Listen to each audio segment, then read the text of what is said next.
እየመጣሽ ተኝ የኛ ቤት ሰፊ ነው ማለት አሁን ነው እንዴ? እቺ ልጅ ግን ወዴት ነው? እረ በፈጠረሽ ተመለሽ እንዴ! ምንድን ነው ይኸው ልጆቹን ልታባያቸው ነው እንዴ? አላማሽ ግን የዋና የምትባይ ሴትዮ ማለት ነው። አቦ ሆይ ብላሽ እዛው እንዴ! እኔ እኮ ግራ እያጋባች ነው። ምንድን ነው? እኔ ዛሬ ደግሞ በቃ ሚስት አጫወተሽ እኮ ነው። ውጭ እባክሽ ከዛ ቤት ማለት ነው። ነገ እንዳናይሽ በፈጠረሽ ውልቅ ብለሽ ውጭ በቃ። ሰላም ቤተሰብ እንዴት ናችሁልኝ? የኔ ውድ ቤተሰቦች ደህና ናችሁልኝ? ሰላማችሁ በያላችሁበት ብዝት ተርፍ ይበልላችሁ ውዶች። የፈጣሪ ጠብቃችሁ ካልታሰበ ነገር ከእንደዚች አይነት አሳዊ ከሆነች ሴትዮ ህይወታችሁን ሳታስቡት መታ ከምትበጠብጥ ሴት ፈጣሪ ጠብቃችሁ። ያልታሰበ ሲሳይ ያልታሰበ ደስታ በቤታችሁ በህይወታችሁ ይምጣላችሁ ውዶቼ።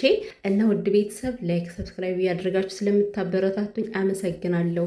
ቤተሰቦቼ እጅግ በጣም ወዳችኋለሁ፣ አከብራችኋለሁ። እና ማለት ነው ምን ይባላል መሰላችሁ? እኔ አሁን እንደው ድክም ምን ያለኝ አሁንስ ምን ልናገር ግራ እኮ ነው የገባኝ። ማለት የሆነ መከራከር እየቻላችሁ ነገሮችን ማስቆም እየቻላችሁ በዚህ ደረጃ መፍዘዝ ማለት በጣም ይከብዳል። እና ማርኬና ሄኑሻ ምን ሆነ ነው ግን እንዲህ ባንዴ ተቀያየርኩ? አልገባኝም እኮ እንዴ። ከሁለት ቀን በፊት እኮ ከውሃ ሰጥሞ ሊገላት ነበር ይችል። ዛሬ ደግሞ በዚህ ደረጃ ያለፈሰፈሰ ምንድን ነው ሄኗችን? ኧረ ተመለስ፣ ወደ ድሮ ተመለስ፣ ቆፍጠን በል እንጂ።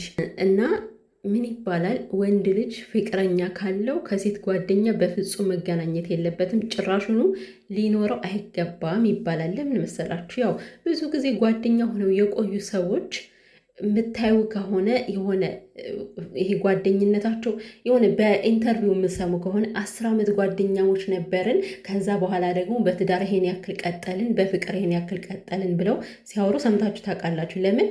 ያ የጸና ጓደኝነት ወደ ፍቅር ስለሚቀየር። እና አንድ ወንድ ልጅ ደግሞ ፍቅረኛ ካለው ፍቅረኛው ጓደኛው ልትሆንለት ትችላለች፣ የፍቅር ቦታ ትተካለታለች፣ የሚስትን ቦታ ትተካለታለች። አያችሁ፣ 3 ነገር ማድረግ ትችላለች። እና ፍቅረኛው ይሄን ነገር ካደረገችለት፣ ከፍቅረኛው ይሄን ያክል ነገር ካገኘ ከሴት ጓደኛው ምን ይጠብቃል? ምን ይፈልጋል? ጓደኛ ከፈለገ የወንድ ጓደኛ መያዝ ነው።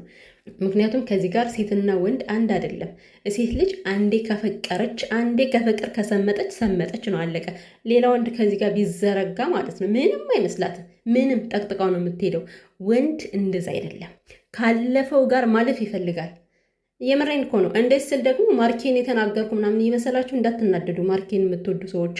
እኔም ማርኬን በጣም ነው የምወደው እናቴ፣ የምሬን ነው። ሁለቱም ማለት በፍቅር ነው የምወዳቸው። እና ግን አንዳንድ የሚያደርጋቸው በተለይ የሚፈዘው ነገር እያናደደኝ መጣ ቤተሰብ። እና ለማለት የፈለግኩት ገብቷቸዋል። ወንድ ልጅ በሴት ልጅ እንደሚታለል እንደሚወድቅ አትዘንጉት። እኛ ሴቶች በተፈጥሯችን በቃ ይሄ የተሰጠን ጸጋ እስከሆነ ድረስ ወንድ ልጅን የማማለል አቅም አለ።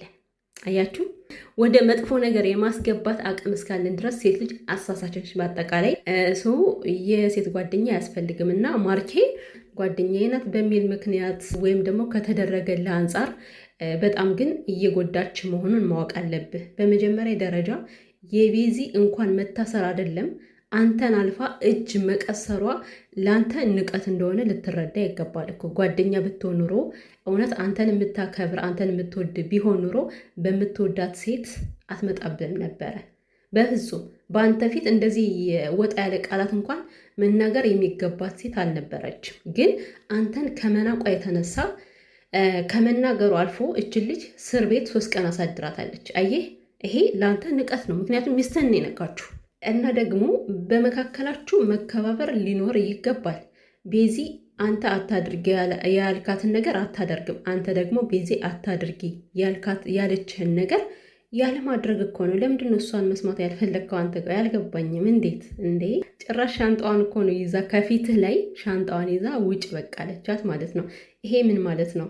እውነት ይሄ ጓደኝነት ነው ወይስ ደግሞ እች ልጅ ከጓደኝነት የዘለለ ነው እያደረገች ያለችው? በዚህን ያክል ምን አይነት መብት ብትሰጣት ነው? ቤተሰብ የኔ ውድ እህቶች ማለት ነው ማርኬ እያናደደን ነው እያላችሁ ነው ማለት ነው። አዎ በቃ እንዴት ነው መሰላቸው? በቃ ድራማ ነው ብለን እንለፈው። የምር ድራማ ነው፣ ድራማ እየሰሩ ነው ያለ ብለን ካላለፍ ነው በስተቀር ይሄ በትክክለኛ ህይወት ከሆነ ይከብዳል። የምሬ ነው። እንደ አንድ ሴት ልጅ ከወንድ ልጅ ጋር መቀጠል የሚገባት እንዴት መሰላችሁ? የሆነ በቃ አለ አይደለ ከእሱ አልፎ እናንተን የሚያስከብር ሲሆን ነው። ማርኬ አሁን እች ልጅ እንኳን አይደለም ቤዚን እሱን ራሱ ስለናቃች ነው በዚህ ያክል ደረጃ የምትናገረው። ለምን እሱ የሆነ ጠንከር ያለ ቃላት እየተናገራት አይደለም ከመጣች ጀምሮ። እንግዲህ በጣም ነው የሆነ ለመናገር ሁላ ይፈራል ስናየው ምናምን ነገር። ምንድን ነው ግን እች ልጅ የሆነ ነገር አስፈራራችሁ እንዴ? እኔ ግራ ገባኝ እኮ። ለምንድን ነው መስመር ማያስይዛት? ብዙ ጊዜ ሴቶች ያው የሚያፈቅሩት ወንድ የዋህ እንዲሆን፣ ፈጣሪን የሚፈራ እንዲሆን፣ ብቻ ሰዎችን የሚያከብር እንዲሆን ብዙ ጊዜ ይሄ ምኞታችን ነው። ማርኬ ደግሞ ይሄ ሁሉ ነገር አለው። በተለይ የዋህነት በጣም አለው። ግን የእሱ የዋህነት ለእናንተ ካልጠቀማችሁ፣ እናንተን የሚያስንቃችሁ ከሆነ በጣም ከባድ ነው እና እንኳን አይደለም አብሮት ያለውን ሰው ራሱን የሚያስንቀው ከሆነ የዋህነቱ ለእሱ ሊጠቅመው አይችልም። እና በየዋህነትም ይሁን በምንም ይሁን ከሱ አልፎ ለቤዚ እየተረፈ ነው አሁን ላይ ማለት ነው። ስለዚህ በቃች ልጅ ገደብ አስይዛት። ማርኬ ምንድን ነው የፈራኸው? ምን ሆነ ነው ግን ማርኬ ወንድሜ?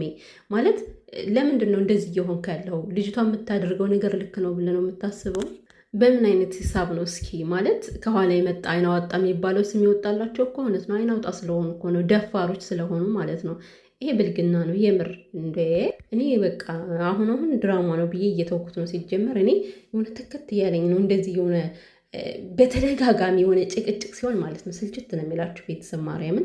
አንዳንዴ በመካከል የሆነ የሚያስቅ ነገር ሲሆን ምናምን ጉጉት ብላችሁ ትጠብቁታላችሁ አይደል? ግን ሁሌ በአንድ አይነት ነገር መለወጫ በሌለው ነገር ማለት ነው። ሲቀጥል ሰላም ማውረድ እኮ ጥሩ ነው። ከፍቅር በላይ ምንም ነገር የለም። ነገር ግን ማለት ነው በስነስርዓቱ ቤዚን በስነስርዓቱ አናግራት። እንደተበደለች ገብቷት፣ እች ልጅ ገብቷት፣ ጥፋት እንዳጠፋች ገብቷት ማለት ነው ያለ ጥፋቷ እንዳሳሰረቻት ገብቷት ይቅርታ ብትጠይቃት ቤዚ የማትመለስበት ምንም አይነት ምክንያት የለም። ግን ይቅርታ ጠይቃታለሁ ትላለች። ግን ስትናገር የነበረውን ሰማችሁ አይደል? ምን እንዳለቻት? እኔ ማለት ምንድን ያለቻት?